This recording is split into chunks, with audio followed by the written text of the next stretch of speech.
There are some things out there that a car just can't do. And don't get me wrong, I love my cars, but sometimes you really do just need a truck to haul certain things. That's just one of them uncontestable rules of life now, isn't it? It's just hard not to find a use for one, especially with a place of your own. The funny thing is, I actually own one, and it was a recent purchase too. This one just isn't it. I'm still borrowing the family truck, wishing more than anything that I could drive my own. And realistically, I should be, but I can't. And at this rate, I probably won't be able to for a while. Sadly, as much as you try and prevent it, life ain't always fair.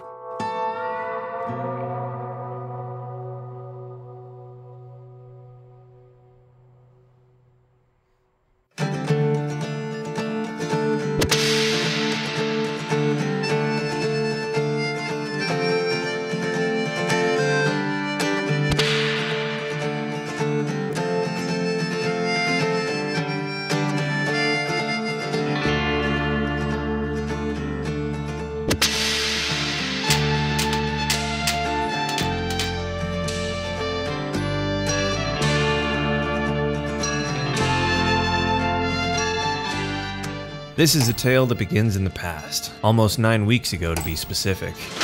Before the S6, before the GTI, before I even had my own garage. Right about then, the biggest concern I had was whether I'd be able to reuse the summer wheels from last year for my E30. I was in the middle of tying up loose ends. The end of the season brought the change to summer tires on all 3 of my cars, and the replacement of some bushings for the TT. This is what I cared about on the surface, what I was almost using as a distraction for something quite a bit more important. The property that I was getting close to closing on.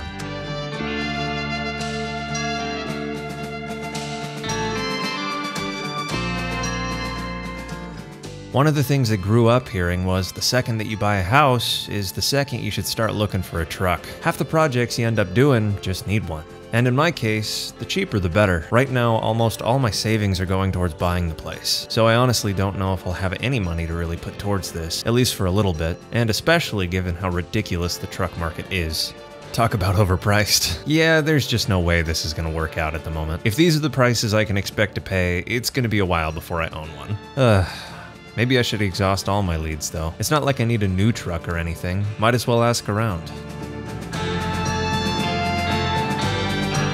Almost immediately after chatting with the neighbors, they mentioned that a couple houses down, one of their friends was getting rid of one of their old trucks. They didn't know much about it, but they knew it had been sitting for a while, and it wasn't actually listed as being for sale yet. 2 houses down from my parents. That seems almost too good to be true. I talked to the guy, and the more I heard about it, the more I started to believe that. This guy and his truck have been here as long as I've been alive. This was his grandpa's. A 79 Ford with just over 100,000 miles. And his grandpa was the kind of guy that took meticulous care of his possessions. And if the guy didn't know me since I was a kid, I would have thought he was making half of this up. But the more I heard about it, the more I realized just how much the truck meant to him. None of his kids wanted the truck because they thought it was too old, and he parked it over a year ago because the carb needed adjusting. Just never got around to fixing it due to some health issues. Life's like that sometimes. Priorities change and time passes. And all he knew of me at the moment was I like to work on cars. He'd watched me for the past couple years work on my cars outside of my parents' house. He could tell I cared about them,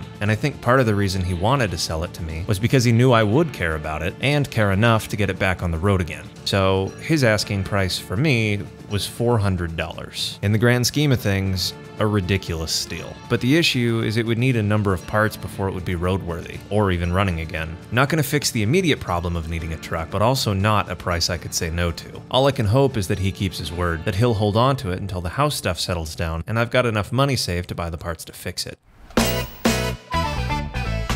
Time moves pretty fast when you're not looking at the clock, and the next couple weeks passed in what felt like a blur. I closed on the house and immediately started making changes. One of the biggest being the garage, which I decided needed some updating. And all these house projects took up the majority of the space in my mind, and what was contained in my bank. And with all these projects, I still needed a truck, so I ended up borrowing the family truck for what I thought would only be a couple weeks. Funny how things can change like that.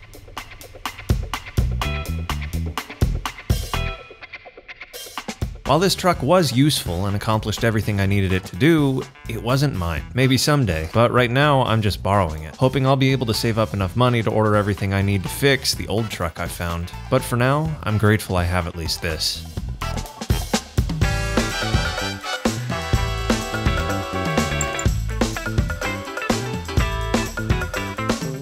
As the weeks passed and more of my checklist was checked off, I found myself looking more and more into the old Ford. From what I can tell, they're insanely capable, and it shouldn't be that hard to fix. I just need to finish saving up for it. Which is easier said than done when you've got a continuous amount of projects to work on. I guess they do say that the challenge is having the patience to wait for something you want, so it'll hopefully be worth more to me at the end.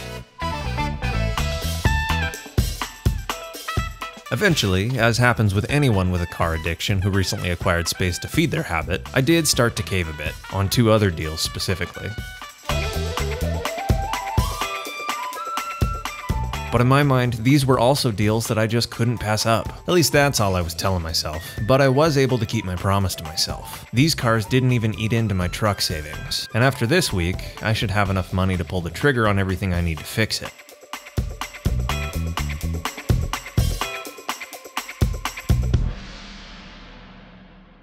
Yeah, finally time. I guess all I can hope for right now is that he kept his word.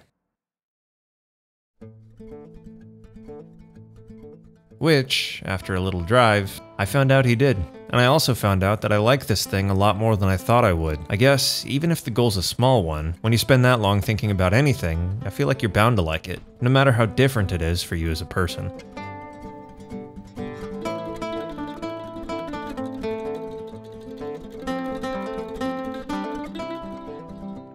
A 79 F-250 Custom. A truck with so much character, you almost have to say it like that. While my memory of it was fond, now that I actually own it, I'm realizing that despite its defects, it's a lot nicer than I remembered, especially given what I paid for it. I really do love this era of interiors. They're just charming, plain and simple. Everything you really need for a truck you intend to use as a truck. Though it's nice enough that when it's all fixed, it might be worth a little more than I originally thought. As much as I would like to rescue this thing right now and fix it in his driveway, that was right about where he drew the line. Back then, I thought this was for the best. I'd be able to take my time working on it at my place. Plus, it's not like I've got the parts yet anyways. I've got to order those as soon as I get home. Right now, I just gotta play catch up. As far as my plans for this truck, I don't really know yet. All I do know is that if someone offers you a truck like this for $400, you say yes. After that, I figure things will just work themselves out, and I don't think there's really a way I could go wrong with this. I could pretty it up, fix some things, and learn to flip a car, pretty easily making more than what I spend, and learning a lot in the process. Or once it's running, I could keep it for a bit and enjoy it. Either way, the first step is getting it running though. I'm not gonna miss out on that half of the fun. How long I keep this truck is still largely up to fate, and if I end up bonding with it or not. I guess I'll just see what happens.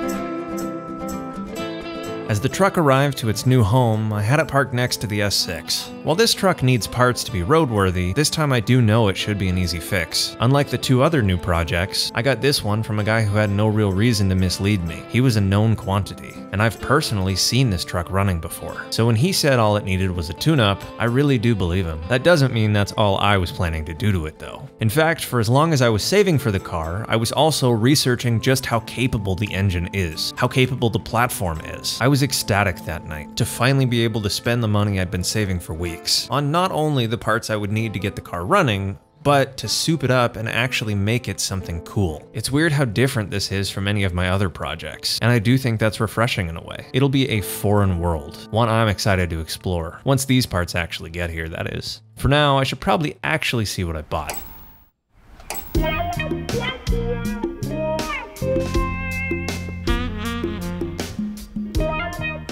A 1979 Ford F-250 Custom, finished in a metallic copper, and I'm already realizing that this truck might have the nicest paint out of all the cars I own. That sounds about right for me. Shockingly, for a chassis that's known for rusting away in a field, this is honestly pretty clean. Right now, as far as I can tell, the furthest the rust has gotten on the front is surface patina. It's fixable. And shockingly for this era, the paint isn't peeling. And all the chrome's here too. Plus the back isn't that much worse than the front. It's not perfect, but considering how bad it could be, this is kinda ridiculous for the price. A wire wheel and some undercoat would work wonders.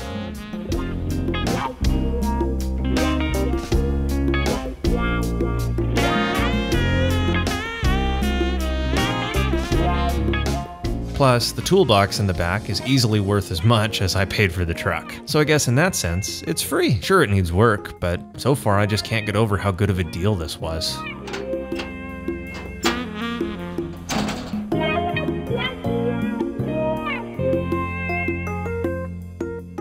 I mean, the bed is even savable, which, once again, is not common for this era of truck. From what I read, a lot of these were really just used as farm trucks, and most of the ones commonly found spend their whole lives sitting in fields. This one didn't. Almost its entire life was spent pulling a camper, and this truck has seen more of the country than I have, which, at least when I think about it, is surreal.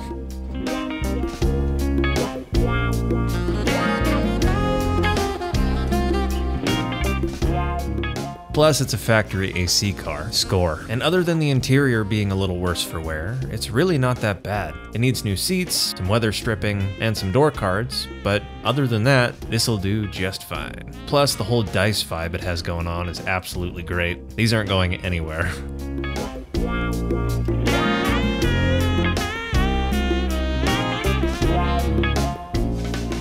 One of the coolest things about this truck to me, though, is the fact that the paint is most likely savable. It's sun-faded, sure, but the clear coat isn't peeling. None of the paint's peeling, and once it's wet, it looks even better.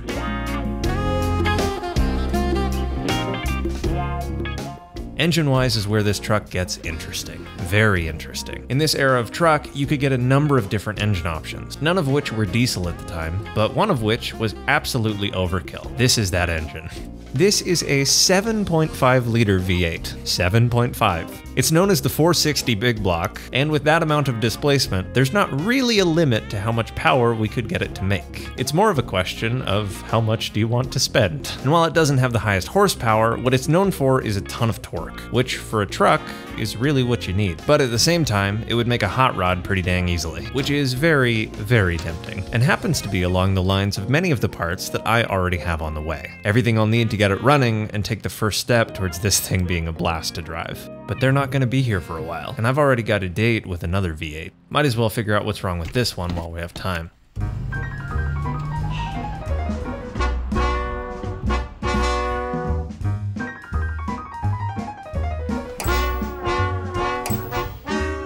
Time passed again, and I busied myself learning about the S6. I found some things that definitely needed correcting, and learned some things might not. Either way, I was excited and grateful. Absolutely surreal to finally be working on cars again.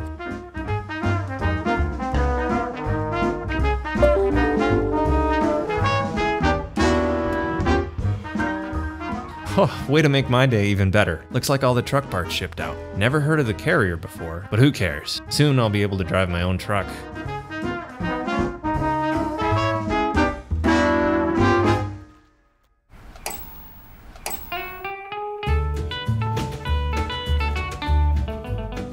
Finally. Weeks of saving followed by weeks of waiting, only for today to finally be delivery day. And what's even better is I've got S6 parts showing up today too. I honestly don't know if the day could get any better. I just gotta make it through work first. Hopefully they get here soon.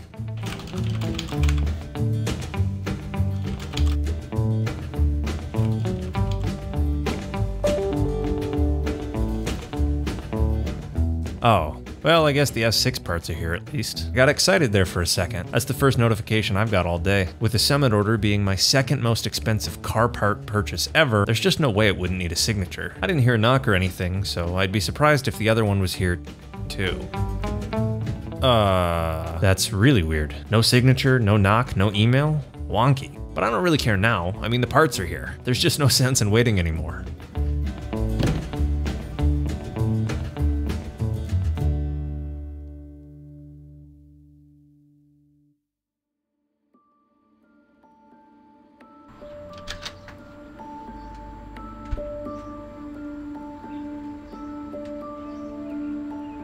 Well, the S6 stuff is here, and all of the packages I've got in the last 9 weeks have been back here. I mean, that's what the sign's for. So maybe I just misread that, and the Summit stuff's not actually delivered.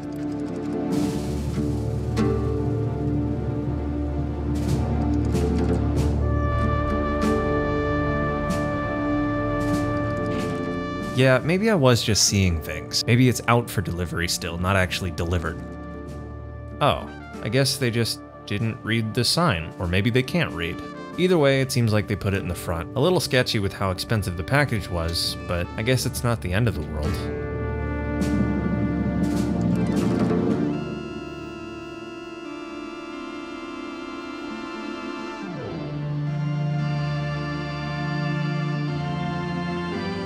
I'm not seeing a big box. Did they actually deliver this?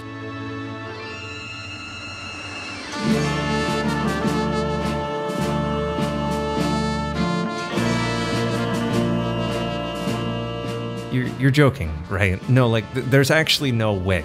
I was home all day. Nobody knocked, nobody rang the doorbell. It's gotta just be here somewhere. Yeah, maybe he set it down, then put it behind a bush for safekeeping. There's just... no. Please no. And I didn't miss it in the back either. Just the FCP box delivered where it should have been. I don't know what to do at this point. I mean, it clearly shows it as delivered, but not where it should have been. And I was here all day waiting, so there's no way I missed it. I didn't even get a notification, but it's definitely not here.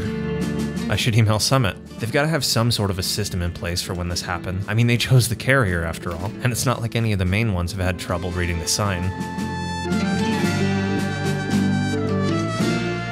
You've got to be kidding me. You'd think they'd have some sort of insurance for this, not just forward me to the carrier who won't even answer their call or return any emails. The carrier points to Summit and Summit points to them, shifting blame and who gets to fix the issue. My bank wouldn't help, and insurance said it wasn't valuable enough to claim. The only thing I was actually told to do by any of them was to contact the police, but like they've got time for something like this. At the time, all I wanted was help. Someone to say that they could actually fix this, not for everyone to just tell me to eat the loss, that there was nothing they could do. Because there's definitely a difference between could and won't. But then again, it's not like I'm blaming anybody. The only person I can realistically be upset at is someone I don't even know. That mystery person who thought it would be cool to take something that wasn't theirs, and make me continuously check Marketplace for my own belongings. It's like there's nothing you actually can do in this kind of situation.